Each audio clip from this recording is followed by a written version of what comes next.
other site in the game can see the boxing voice. Voice here with Mark Wright, trainer of Argenis Mendez, who pulled off the win tonight on PBC on Fox Sports 1 against a tough fighter in Miguel Vasquez. Coming in, what was the game plan for Mendez? Obviously, Vasquez is very awkward, very difficult to fight, but y'all seem to have success throughout the fight and never faltered. What went into the game plan, the strategy? Well, before anything, the kid's heart. Mendez had a tough training camp. Everybody's gonna find out. He had a herniated disc. We almost pulled this fight off. Actually, this Thursday with a sciatic nerve, he couldn't move, and the game plan was to try his best to cut the ring, use his jab for leverage, and any chance we get to land, we got to land. You know, whether it's to the body or to the head, and we have to be consistent. Vasquez, like I said, man, true champion, very difficult to deal with. Everybody in boxing knows it, and I would say that we pulled off an upset. You know. Being here in San Antonio, not being Mexican, and it was a Mexican crowd, you know, and he's the ex-champ at 135. And I think we did something that a lot of people didn't believe, but he believed in himself, and I did also. Okay, I would have considered it an upset, but now that you're saying he had a herniated disc headed into the fight, I think I consider that now a miracle.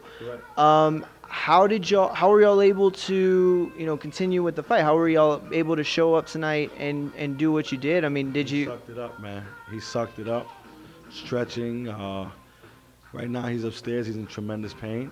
And like I said, man, true champion. Showed a lot of heart.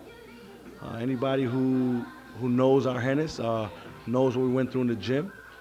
And we actually trained maybe 2 weeks we had. You know, with all the rest I gave him, and he couldn't do any strength and conditioning, no running. We did this fight with no running. He did no road work whatsoever. And like I said, I had to push him because no condition with a herniated disc, sciatic nerve. You know, I had to push him. There was no, I couldn't let up. I had to keep my foot on the gas, and he did what I wanted, and I couldn't ask anything more.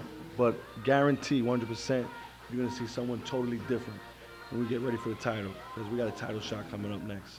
Before we get to that, let me ask you, did he have to seek medical attention at all after the fight? I mean, how was he feeling? I mean, obviously you said right now that he is in pain, but what was his medical needs immediately following the fight?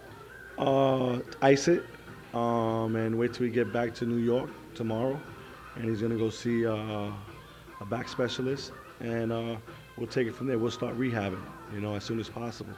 Do you anticipate him being out for a while based on the early knowings that you have of the injury?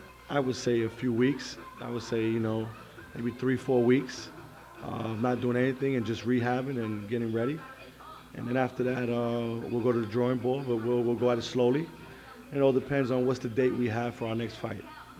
And now you talked about the title shot. Mendez drew a title shot. What are y'all hoping to get? When are y'all hoping to get it in terms of that big world title? Right now, we'll be offered probably the IBF. I know Barthelemi's going to fight Shunikov or whatever. What's his name? The Russian? The Russian, yeah. Yeah, the Russian. And let's see. If he leaves it vacant, then we'll be fighting for that title maybe against Comey. It's from Guyana. And then hopefully we win that fight and we could unify the title with Linares. And that's where all this is headed.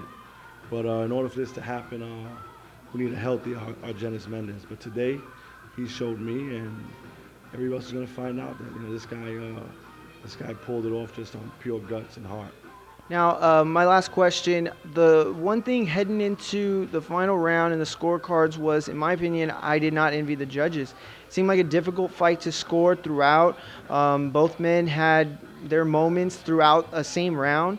What did you think before those tallies were tallied and before the judges' scores were announced? Did you know that you were up? Did you think that y'all had done enough, or, were you hoping to pull it out? Well, I'm going to be honest. I thought that we'd done enough to win the fight, but not the way I wanted to win the fight. And I'm pretty sure the way he did. We landed cleaner and harder shots. like I said, it's a tough fight to score. You're talking about Miguel Vasquez. Judges hate, and people in the Bible hate to watch and score, and judges fights. It's very hard to tell. The guy doesn't win rounds; he steals rounds. He's a good mover, good jab, holding. He throws in, in the clutch. But I thought we won. I thought we won enough. And in fact, Vasquez seen us afterwards and said, "Look, I thought I fought hard, but he beat me tonight." And coming from him, it means a lot. So I thought they had the right decision. All right, it was a pretty gutty move taking that fight, seeing that y'all were coming in with that type of injury. But and I'm assuming that y'all were doing that because, like you said, it's leading to Linares. But had that injury not been there, what do you think would have been different tonight in his performance and what in his tools of what he would have brought to the ring versus Vasquez? Oh, that's a great question because that's what I hope for. But hoping and dealing with reality are two different things. But if he would have came, and we're going to use if, you would have seen a phenomenal fighter. In fact, this would have been totally lopsided. And be careful, we would have stopped him. But like I said, man, this guy's tough, man. Tigre is tough.